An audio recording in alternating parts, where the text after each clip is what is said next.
Good evening, friends. The operational situation at the front by the end of the 10th of February. Let's talk in more detail about the Kupiansk-Klemensky direction, about Bakhmutsky, Avdeevsky, and we'll start with Sinkovka. Today, a lot of news comes from this sector of the front, including disinformation, as it usually happens along the way. It means that everyone is interested in the information that is coming from the enemy today, that they attacked and are having success in the northern part of Sinkovka.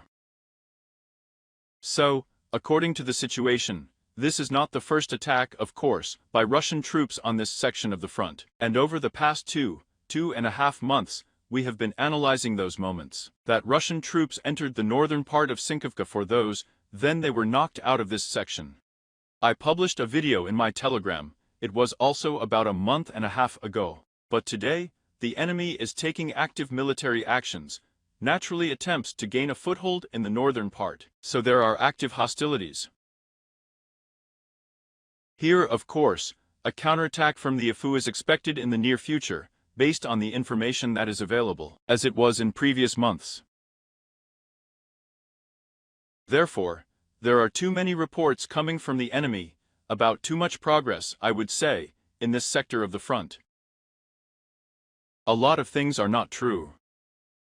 This is the first moment. The second point is that on their part, on the part of the enemy, there is also pressure in the southern direction through the forest. That is, an attempt to reach the western outskirts of Sinkovka, to come close. But here the situation is also under control from the IFU. They do not allow such moments for Russian troops to attack Sinkovka itself, as Russian troops were supposed to enter the settlement of the western flank from the western side.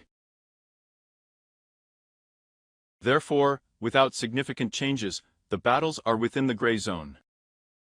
According to Avdeevka, we do not record any changes to date, although active hostilities continue.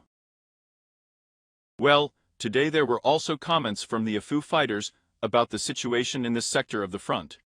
So in principle, without significant changes. That is, small infantry groups from the Russian troops conduct reconnaissance by combat. Well, actually, that's where it all ends.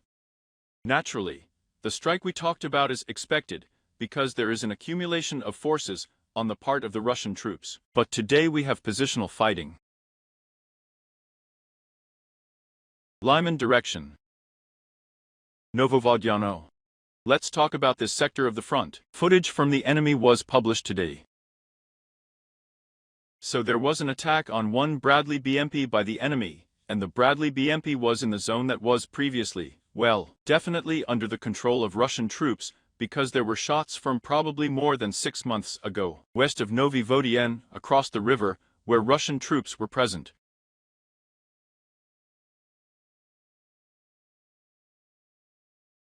And of course, the IFU worked there. Therefore, the front section turns into a gray zone. The advanced positions, if we proceed from where the enemy was present, remain in Novovodyan and to the north in the landing itself. Therefore, today the situation in this sector of the front looks like this. In fact, this area is very important for the Russian troops, because from their side, an attack was planned in the direction of Makiivka. From the Vodyan area, well, not only if we speak from this section of the front, but one of the main strikes, was to strike Vodyan again. Because there were attempts from the site to bypass, from the southeastern section of Makiivka. But no changes were recorded, and there was a bet on Novovodyanoy, but all necessary measures are also being taken by the IFU to prevent the implementation of those plans that the Russian troops conceived in this area of the front. Turny Yampolovka without any changes, shots from the enemy were published, drops on abandoned IFU equipment, and everything remains within the red-gray zone. That is, we do not record any new advance on the part of the enemy, or new positions on the part of the IFU repulse. There was also a lot of information on Bologorovka today, that the enemy was advancing. Were published today. It means some number of Osintarev frames and painted over with a red zone, approximately in the area of the intersection area. So this is what we were sorting out with you yesterday. One of the positions where yes, there was an attack of an armored vehicle, and according to the footage, it was destroyed. Actually, it was only published today a video from a new angle, so this is not a new attack, it's still the same. Therefore, we do not fix any changes in this sector of the front, it's just a different angle of the same armored vehicle. But at the same time, yes, it should be noted that the enemy is now pressing on this sector of the front. Naturally, his main idea is to work attrition, as in principle along the entire front line, that is, to exhaust as long as possible with attacks. Naturally, the bet is on the amount of ammunition that we have, because today, as you have seen, Western media reported a lot in the news background about how much we have enough missiles for air defense, how much ammunition we have, even some negative forecasts were made about how long Ukraine can hold out. Well, actually until the end, someone said this month, someone has enough air defense systems until the end of March. Well, in general, we will say such figures are conditional, and the terms are also conditional, because well, the situation may change here in a week or two, in terms of the fact that Europe will allocate another aid, respectively, including air defense missiles, not only artillery. Therefore, these are all conventions, but the fact that there is a problem, of course, with air defense and missiles. Yes, there is a drawback, I know that. There is a shortage of ammunition, as reported directly by our fighters, that there is such a moment, and it is extremely difficult to act on the battlefield. It really is. And actually, on the part of the enemy, there is a bet on this prolonged attacks and depletion in ammunition. There is such a moment, so we do not fix new changes. Now we turn to the Bakhmut direction, and I wrote it the Chassiar direction. Probably this will be more correct, based on the fact that for the last 6 months, we have been stating progress from the Bakhmut direction to the Chassiar direction, from the Berkhovka, Yagodno area, in the direction of Bogdanovka, Kromov, and now in the direction of the Our Yar. There is a lot of natural information today, again forecasts that I would not seriously consider today, because there is active work on both sides, not only on the part of the armed forces of Ukraine. Counterattacks, and of course, attacks on a number of positions occupied by Russian troops, but the enemy also continues to attack in a number of areas, including Bogdanovka itself, although everything ends there with positional battles. And north of Bogdanovka, there are also a number of attempts by Russian troops to improve the tactical situation, but at the same time, footage was published where the APU from the Grigorovka area attacked one of the positions of Russian troops behind a T-shaped intersection. That is, let's say, they are trying to cut the flank. Actually, it is natural to prevent further advancement, pulling up forces from the Russian troops, and they are also delaying understanding the intentions of the Russian command in this sector of the front. Therefore, combat work in principle is going on in the whole direction. It means that with regard to the Sentry Yar, naturally, this is the advance of Russian troops, the occupation of the Popovsky forest, the approach to the city as close as possible to an hour in the Yar, we have it located, including behind the Seversky Donetsk-Donbass Canal. This is part of the settlement itself, of course, has decreased, and there is the shortest possible distance here. There are 2 points to note. First, I will say so frankly, despite the fact that my more or less realistic views on what is happening are sometimes called almost overclocking, but in fact, even I underestimated the enemy's forces, because, well, I told you for an hour in Yar, I don't see there February that they would be able to attack him there, and I was sure of it. But here is such a promotion, let's say, even I am with my pessimistic, even if it is not realistic, but it will be a pessimistic view. But even I underestimated the opponent.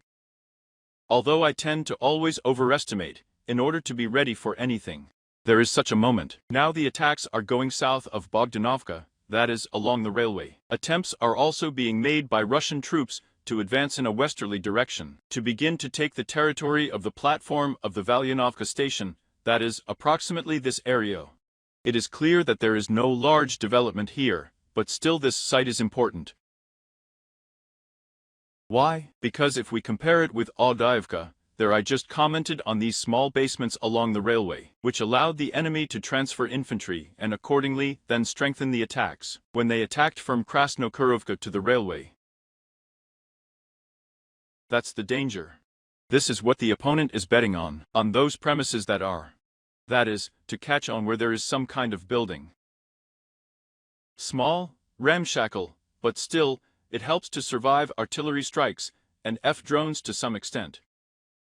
Therefore, there is a combat work going on now. I will not make any predictions, because I had a slightly different vision about where the Russian troops would attack the main blow.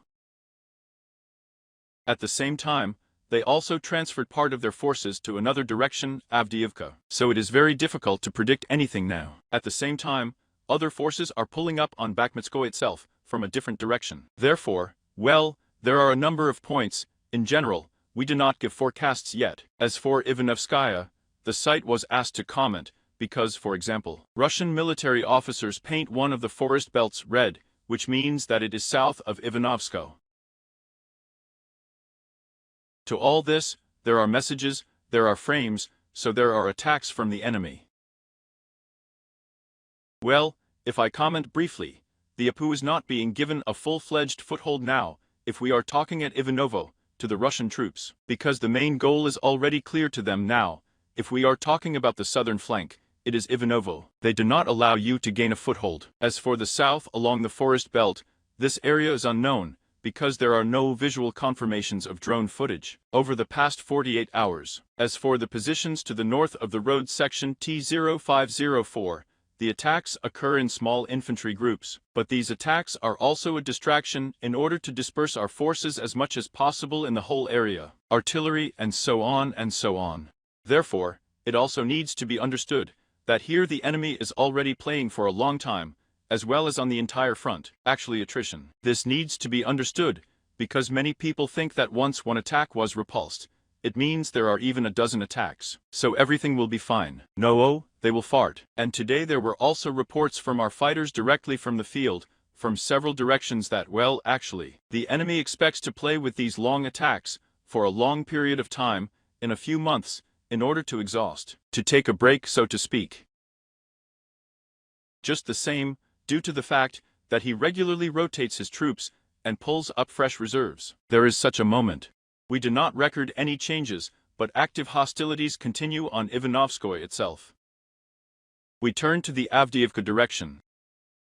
So, today, according to the summary of the official general staff, there were attacks in the direction of Novobakhmutovka. Yes, this is true, and the fighters from the field confirm it. That is, there is activity along the railway, in the direction, well, conditionally we will speak in Bakhmutovka. At that time we were dismantling the Zarya Garden Association, also in the area of the fields themselves north of Stepovo, northeast of the village of Burdik.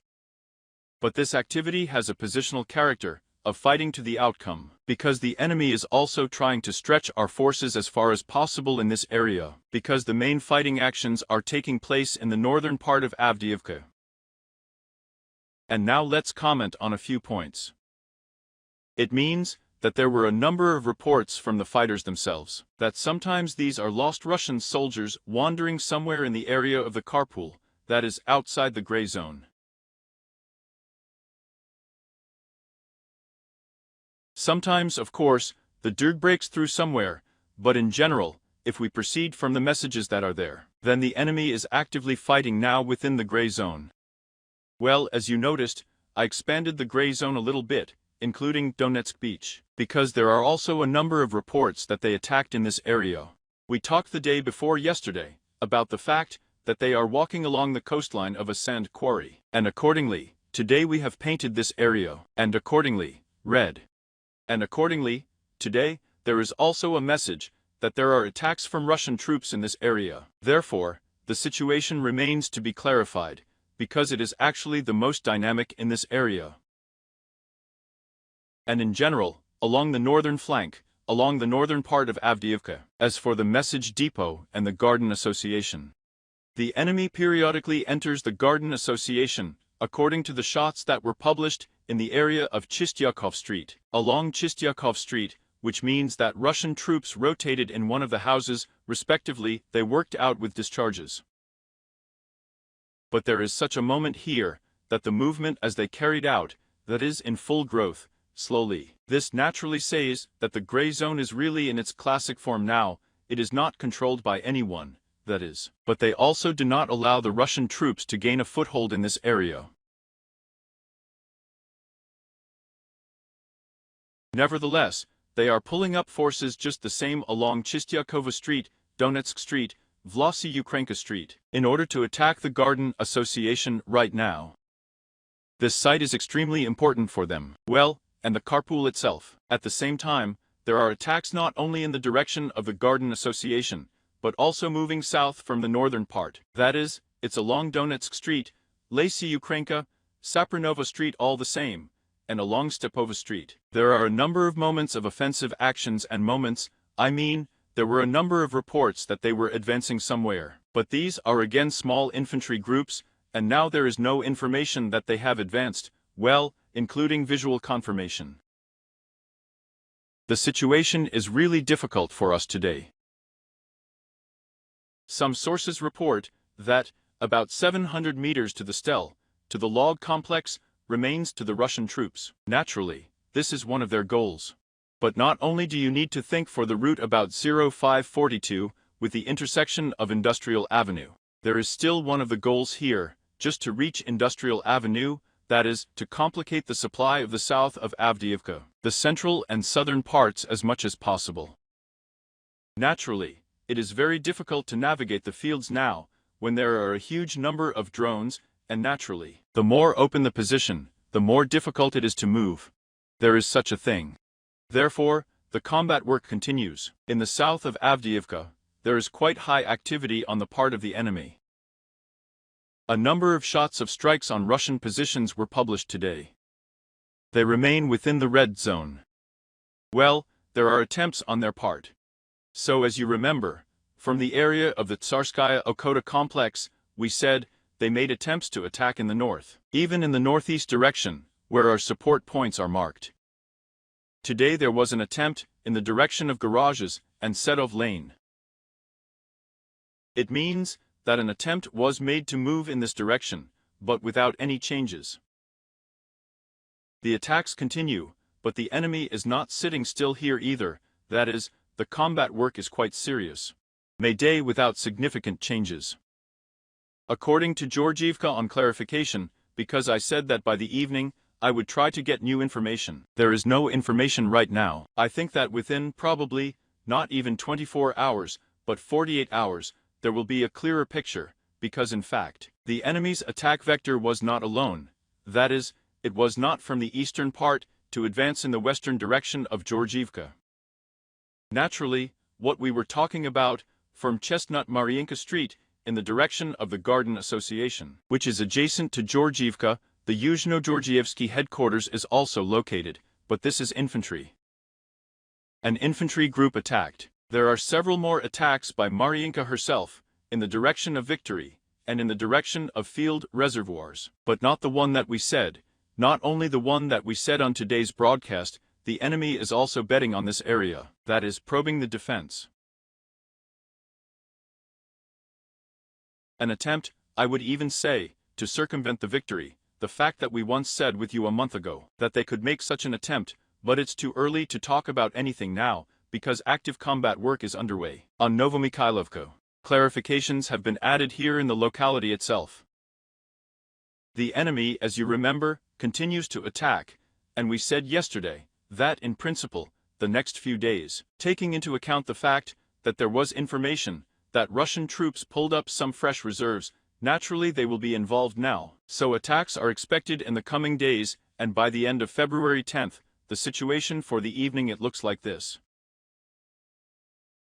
We managed to gain a foothold in several houses in the basements both in the southeastern part and in the eastern part, something that we noted earlier to the Russian troops.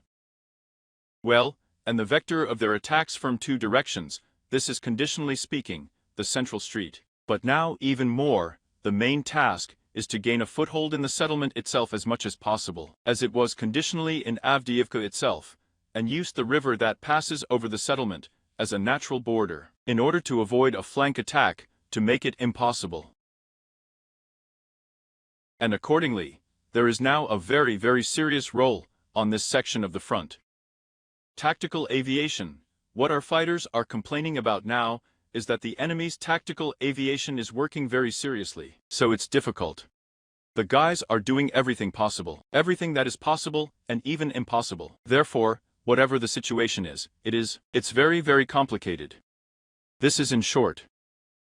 As for the south of Novomikhailivka, there was activity of Russian troops, including in the direction of conditionally Vodiane. In the western direction, along the Solinenko beam, did something change? Did new attacks take place? No.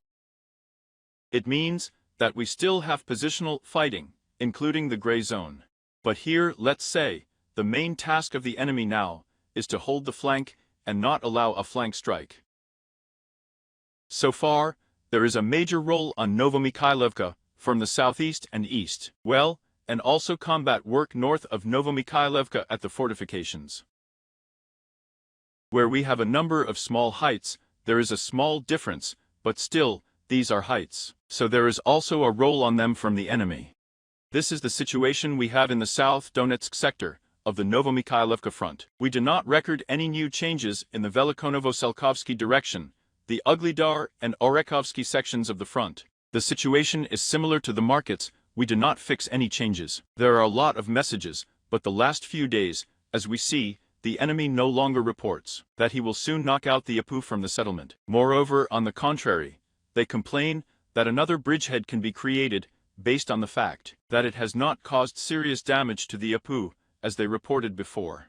Then they said that they would lose their foothold. We see that in the long term in principle, we observe positional fighting.